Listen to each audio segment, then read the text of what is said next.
warahmatullahi wabarakatuh. Perkenalkan, nama saya Ahmad Falah dari kelas 1C. Saya ingin memperbaiki nilai UAS saya, yaitu pelajaran MK teori pembelajaran. Saya akan menjelaskan dari buku Learning Tilis de la Rock. Langsung saja saya akan membacakan kajian tentang pembelajaran manusia, terus perkembangan dan meluas ketika para peneliti dari berbagai tradisi teoretis menguji gagasan dan hipotesis mereka dalam lingkungan dasar dan terapan. Temuan peneliti mereka memberikan peningkat dalam proses belajar mengajar oleh siswa dari segala usia. Yang perlu diperhatikan khususnya adalah bagaimana topik-topik yang tadinya dianggap tidak berhubungan erat dengan pembelajaran seperti motivasi, teknologi, dan pengaturan diri kini semakin banyak dibahas oleh para peneliti dan praktisi. Meskipun bidang pembelajaran selalu berubah, tujuan utama edisi ke-6 ini tetap sama dengan edisi sebelum, untuk memberikan informasi kepada siswa tentang prinsip-prinsip teoritis pembelajaran, konsep-konsep, dan temuan-temuan peneliti, terutama yang berkaitan dengan pembelajaran, pendidikan, dan untuk menyediakan penerapan prinsip dan konsep dalam lingkungan tempat proses belajar mengajar terjadi. Teks ini terus fokus pada kognisi, meskipun behaviorisme juga dibahas.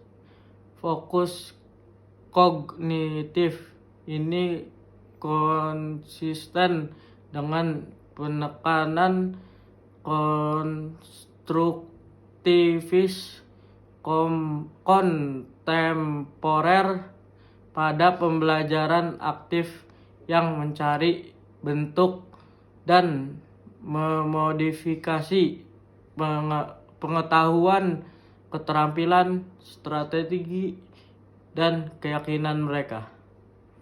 Pembelajaran relaktif. Pembelajaran relaktif didasarkan pada pengambilan keputusan yang cermat yang memperhitungkan pengetahuan tentang siswa, konteks, proses psikologi pembelajaran dan motivasi, dan pengetahuan tentang diri sendiri. Meskipun pengajaran reflektif bukan bagian dari perspektif konstruktivis terhadap pembelajaran, dasar-dasar pikirannya didasarkan pada asumsi-asumsi konstruktivisme.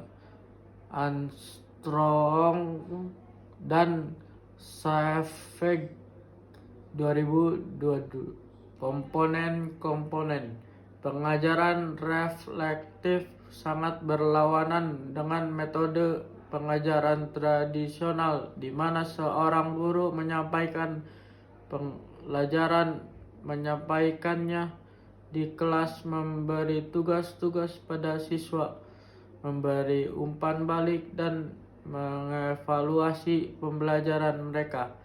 Pengajaran reflektif memiliki asumsi bahwa pengajaran tidak dapat dipersempit pada satu metode saja untuk diterapkannya pada seluruh siswa di kelas. Masing-masing guru membawa kesimpulan pengalaman yang berbeda-beda dalam pengajaran mereka. Bagaimana guru menginterpretasikan situasi-situasi akan berbeda-beda tergantung pada pengalaman-pengalaman dan persepsi-persepsi mereka. Pengembangan proses menurut guru untuk merenungkan keyakinan mereka dan teori-teori mereka tentang siswa. Materi pelajaran, konteks dan pembelajaran, dan pengecek validitas dari keyakinan dan teori tersebut berdasarkan kenyataan. Pembelajaran dengan bantuan teman sebaya.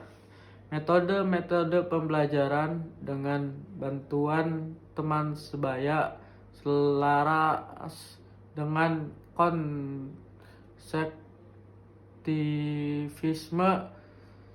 Pembelajaran dengan bantuan teman sebaya mengacu pada pendekatan pengajaran di mana teman sebaya berperan sebagai pelaku aktif dalam proses pembelajaran.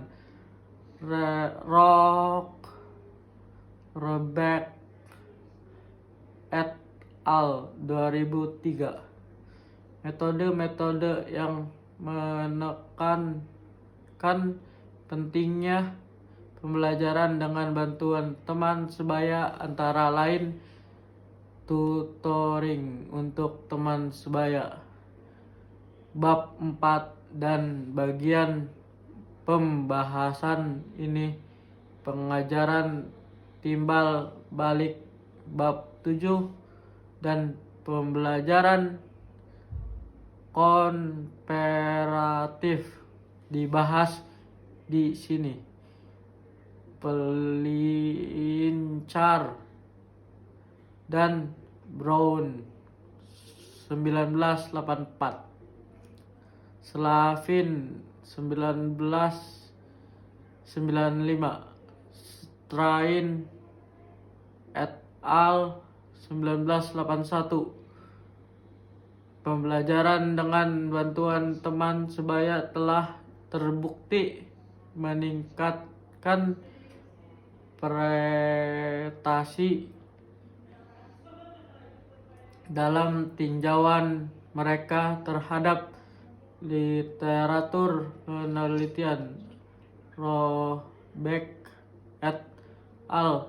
2003 menemukan bahwa pembelajaran dengan bantuan teman sebaya paling efektif diterapkan pada anak yang lebih muda, kelas 1 sampai kelas 3, tinggal di perkotaan, pendapatan mudah dari kelompok minoritas. Ini merupakan temuan yang menjanjikan mengingat risiko dalam prestasi akademik terkait dengan para siswa perkotaan berpendapat rendah dan minoritas. Robeck et al. tidak menemukan perbedaan yang signifikan yang berhubung dengan bidang studi. Aspek-aspek kunci belajar dalam sebuah setting konstruktivis bukan berarti membiarkan melakukan apa saja yang mereka mau. Kelas-kelas konstruktivis berbeda dengan kelas tradisional dalam beberapa hal. Brooks dan Brooks 1999 dalam kelas-kelas NAL keterampilan dasar ditekankan, kurikulumnya disajikan dalam bagian-bagian kecil menggunakan buku-buku paket dan buku-buku tugas.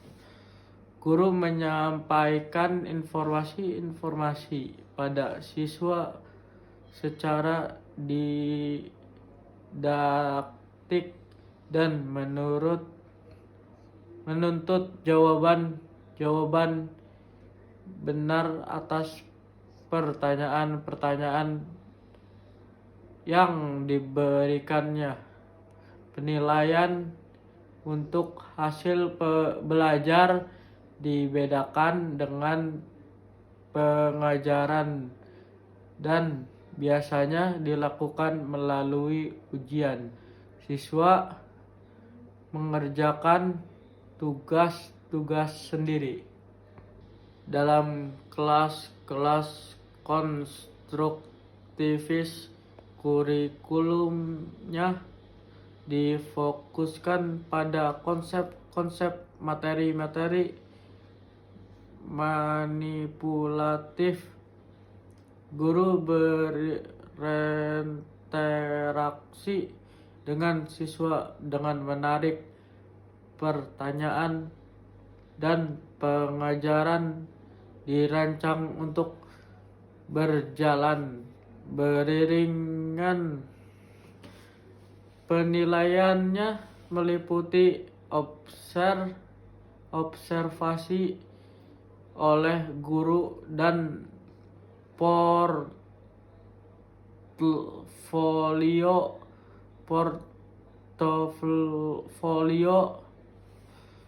siswa sering belajar dalam keadaan kuncinya adalah mengatur lingkungan pembelajaran sedemikian rupa sehingga dapat membangun pengetahuan dan keterampilan yang baru secara efektif. Teori-teori implisit.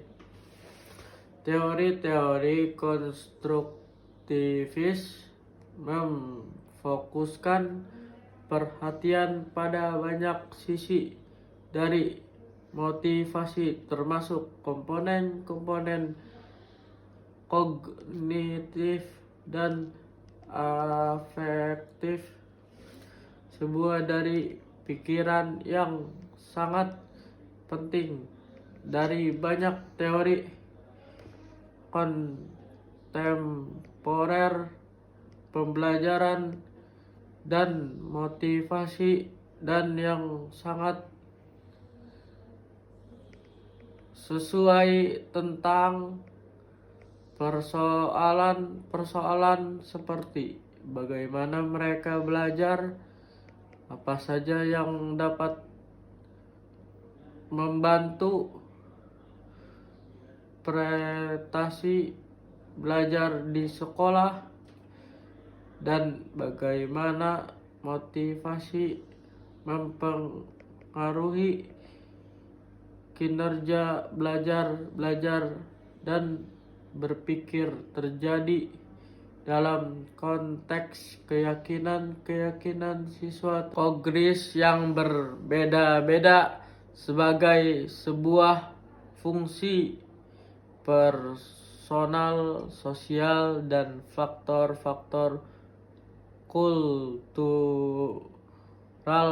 Grand 1989, Mall 2001. Penelitian menunjukkan bahwa teori-teori implisit tentang proses-proses seperti belajar, berpikir, dan kemampuan mempengaruhi bagaimana siswa terlibat dalam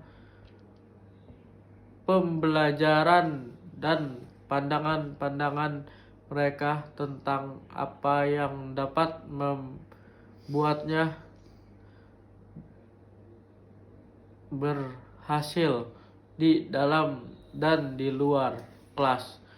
Duda dan Nichols 1992, Deux 1999, 2006, Dex dan Leggett 1988, Deux dan Molden 2005, Nichols, Code Wood, Yekel, dan Petahirik 1990.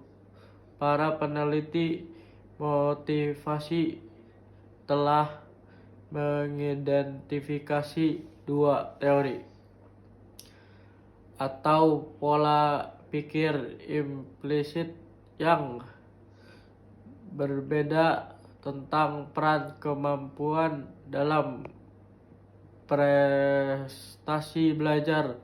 Teori entitas pola pikir dan teori interia pola pikir maju dan perkembangan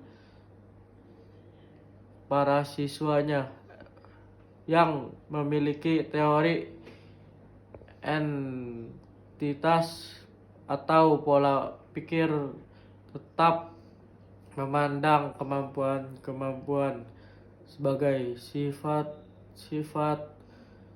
bawaan yang tidak berubah dan di luar kendalinya. Sementara yang siswa yang memiliki teori intelektual atau pola pikir yang maju dan berkembang. Pengaturan diri.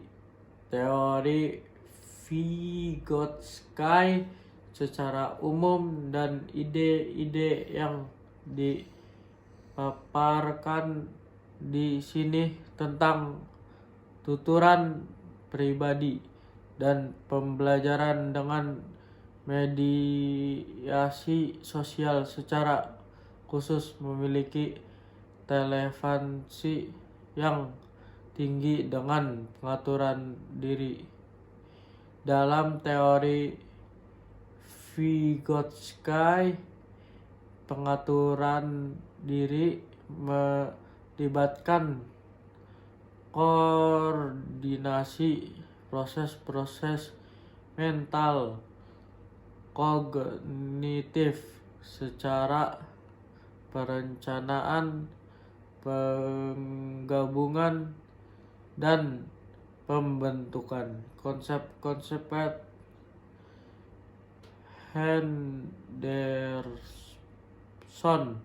dan Cunningham 1994. Akan tetapi koordinasi yang dimaksud tidak berjalan secara terpisah dari lingkungan sosial dan kultur masing-masing individu. Proses pengaturan diri melibatkan interdisipliner internalisasi berhadap dari bahasa dan konsep-konsep anak kecil lebih banyak merespon arahan dari orang lain. Misalnya, orang-orang yang lebih tua dari mereka dalam lingkungan mereka melalui penggunaan tuturan pribadi dan alat-alat kognitif lainnya. Anak-anak dapat